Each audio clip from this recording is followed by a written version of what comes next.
یعنی امر بالمعروف اور نہی منکر کے لیے امام نے قیام کیا ہے اور فساد کے مقابل میں امام کھڑے ہو گئے ہیں. یہ عمل کا مرحلہ ہے. صلوات اللہم صلی اللہ محمد وآل محمد. اور یہ چیز وہ ہیں جو انسان کو کمال تک پہنچاتی ہیں. ایک شخص آتا ہے پیغمبر اسلام کے پاس اور وہ کہتا ہے کہ اللہ کے رسول آپ مجھے کچھ ایسے عمل بتائیں کہ جس کے ذریعے سے میں بہشت کا حقدار ہو جاؤں, جس کے ذریعے سے میں جنت میں جاؤں.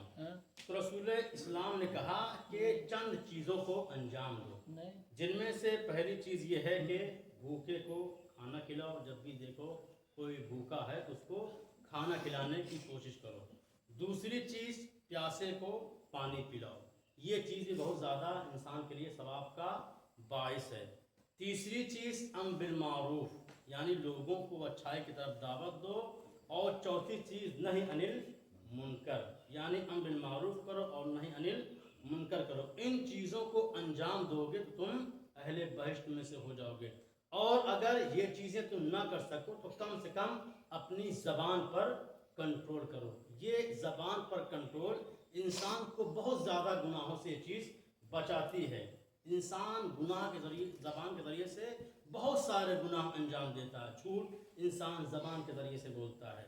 غیبت انسان زبان کے ذریعے سے کرتا ہے. کسی پہ تہمت انسان زبان کے ذریعے سے لگاتا ہے. اسی لیے اللہ نے زبان کے لیے اتنے زیادہ پہرے لگائے ہیں. یہ چونکہ زبان بہت ہی اچھی چیز بھی ہے اور بہت ہی خطرناک چیز بھی ہے.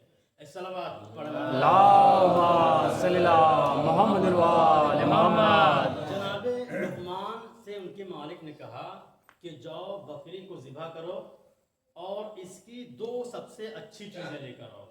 تو جناب لقمان جاتے ہیں, بکری کو ذبح کرتے ہیں تو بکری کی 2 چیز لے کر آئے, ایک زبان اور ایک دل.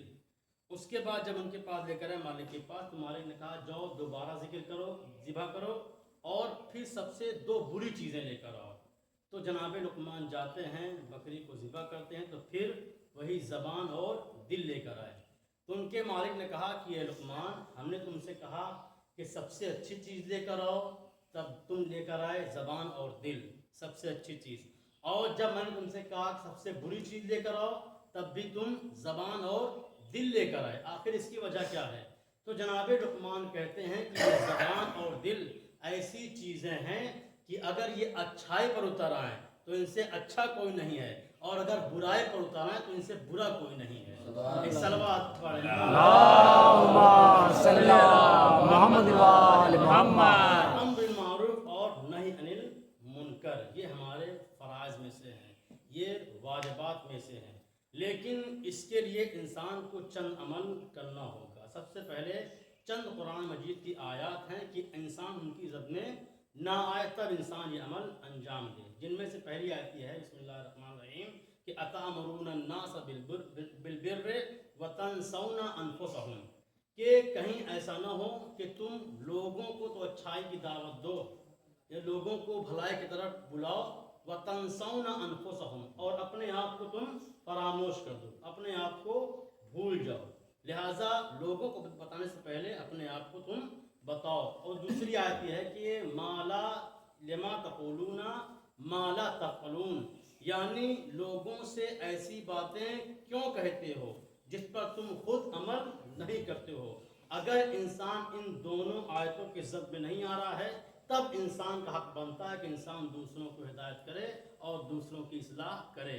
صلوات پڑھیں. اللہم صلی اللہ محمد وآل محمد. تو امام کے نکلنے کا مقصد امر بالمعروف اور نہی عن المنکر اور لوگوں کی اصلاح کرنا ہے. اور جب ہم ذات وارثہ پڑھتے ہیں تو اس میں بھی ایک جملہ پڑھتے ہیں اشہد انک قد اقمت الصلاۃ وآتیت الزکاۃ وامرت بالمعروف ونہیت عن المنکر واطاعت اللہ ورسولہ حتی اتاک الیقین. کہ اے مولا, سلام کے بعد کہتے ہیں کہ اے مولا میں گواہی دیتا ہوں کہ آپ وہ ہیں کہ جس نے نماز کو قائم کیا, آپ وہ ہیں کہ جس نے زکوٰۃ کو ادا کیا, اور آپ وہ ہیں, میں گواہی دیتا ہوں کہ آپ وہ ہیں کہ جس نے امر بالمعروف اور نہی عن المنکر کا احیا کیا, یعنی اس کو قائم کیا, اور اپنے خدا اور اپنے رسول کی اطاعت کی حتی اتاک الیقین، یہاں تک کہ آپ نے جام شہادت کو نوش فرمایا. یعنی یہ امام کی زیارت میں بھی یہ جملہ پڑھتے ہیں کہ یقیناً آپ کا قیام اس لیے تھا کہ تاکہ لوگوں کو اچھائی کی طرف دعوت دی جائے اور لوگوں کو برائی سے روکا جائے. تو لہذا امام کی جب قیام کا مقصد یہی ہے تو ہماری مجالس کا بھی مقصد یہ ہونا چاہیے، ہماری عزاداری کا مقصد اور ہدف بھی یہی ہونا چاہیے. ہماری عزاداری تبھی مکمل ہوگی جب ہم قیام عاشورہ کے اہداف اور مقاصد کو پورا کریں گے. صلوات پڑھیں. اللہم صلی اللہ محمد وآل محمد. اور اسی طریقے جب جناب مسلم کو قید کر کے لایا گیا ہے ابن زیاد کے پاس تو اس نے یہی جملہ کہا تھا کہ کیا آپ اس لیے آپ لوگوں نے قیام کیا تاکہ فساد برپا کرے؟ آپ کیا چاہتے ہیں کہ دنیا میں معاشرے میں فساد برپا کیا جائے؟ تو جناب مسلم نے یہی جملہ کہا تھا کہ ہم نے اس لیے قیام نہیں کیا ہے، ہم اس لیے مدینے سے نہیں نکلے ہیں کہ ہم معاشرے میں فساد برپا کریں، بلکہ میرے نکلنے کا مقصد یہی ہے. وہاں پر جناب مسلم نے یہ کہا کہ میرا مطلب یہ ہے کہ میں لوگوں کو اچھائی کی طرف دعوت دوں اور لوگوں کو برائی سے روکوں. وہ تو تم لوگ ہو جو زمانے میں اور معاشرے میں فساد برپا کیے ہوئے ہو. کون نہیں جانتا تمہارے حالات کو، تمہارے کردار سے کون واقف نہیں ہے. یہ جناب مسلم کے جملے تھے ابن زیاد کے سامنے کہ میں نکلا ہوں اس لیے تاکہ لوگوں کو اچھائی کی طرف دعوت دوں. تم لوگوں نے فساد برپا کیا ہے، ہم اس کی اصلاح کرنا چاہتے ہیں. ہمارے مولا نے ہمارے آقا نکلتے وقت ہی یہی کہا تھا کہ میرے نکلنے کا مقصد اصلاح کرنا ہے، فساد برپا کرنا اور ظلم کرنا کسی کے اوپر نہیں ہے. صلوات پڑھیں. اللہم صلی اللہ محمد وآل محمد. تو کربلا کا مقصد امر بالمعروف اور نہی عن المنکر، لہٰذا ہم سب کو اس بات کا خیال رکھنا چاہیے. عزیزو، آج محرم کی 7 تاریخ ہو چکی ہے. آج کا دن وہ تاریخ ہے کہ جب خیام حسینی میں پانی بالکل ختم ہو چکا ہے. 4 محرم کو فرات کے کنارے سے خیموں کو ہٹا دیا گیا تھا، یعنی فرات پر پہرے بٹھا دیے گئے. لیکن 7 محرم کی تاریخ وہ ہے کہ جب خیموں میں پانی ختم ہو چکا ہے. اور آج کی تاریخ جناب قاسم سے منسوب ہے.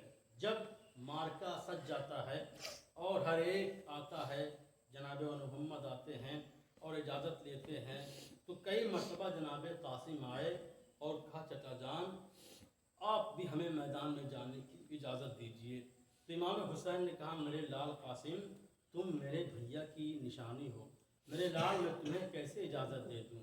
امام حسین جناب قاسم سے بے انتہا محبت کرتے تھے، بہت زیادہ چاہتے تھے. جب جناب قاسم نے دیکھا کہ چچا اجازت نہیں دے رہے ہیں تو ایک مرتبہ جناب قاسم دھیرے دھیرے قدموں سے خیمے کی جانب جا رہے تھے کہ اچانک جناب قاسم کو یاد آیا کہ میرے بابا نے وقت آخر میرے بازوؤں پر ایک تعویذ باندھا تھا اور بابا نے کہا تھا کہ بیٹا جب بھی کوئی مشکل وقت پڑے تو تم اس تعویذ کو کھول کر دیکھ لینا. اب جناب قاسم سوچتے ہیں کہ اب اس سے بڑا مصیبت کا وقت کیا ہو سکتا ہے کہ میرا چچا نرغہ آدم میں گھرا ہوا ہے. عزادارو جناب قاسم اس تعویذ کو کھولتے ہیں، مولا حسین کے پاس لے کر آتے ہیں اور کہتے ہیں چچا جان یہ بابا کی تحریر ہے. عزادارو جیسے امام حسین نے تعویذ کو دیکھا، بھائی کی تحریر کو دیکھ کر امام نے گریہ کرنا شروع کیا. بھائی کی تحریر کو آنکھوں سے لگایا، اس میں لکھا ہوا تھا کہ میرے بھیا حسین میں کربلا کے میدان میں نہیں ہوں گا لیکن میری طرف سے میرے قاسم کو قربان کر دینا. عزادارو امام حسین نے جناب قاسم کو گھوڑے پر سوار کیا اور اس کے بعد جناب قاسم کے آستین کو الٹ دیا، گریبان کو چاک کر دیا. آخر یہ وجہ کیا تھی کیوں امام حسین نے قاسم کے گریبان کو چاک کر دیا؟ کیونکہ امام نے اس لیے کیا تاکہ دشمن کو معلوم ہو جائے کہ یہ بچہ یتیم ہے، اس کے سر سے باپ کا سایہ اٹھ چکا ہے. عزادارو جناب قاسم میدان کارزار میں آتے ہیں، حملہ کرنا شروع کرتے ہیں.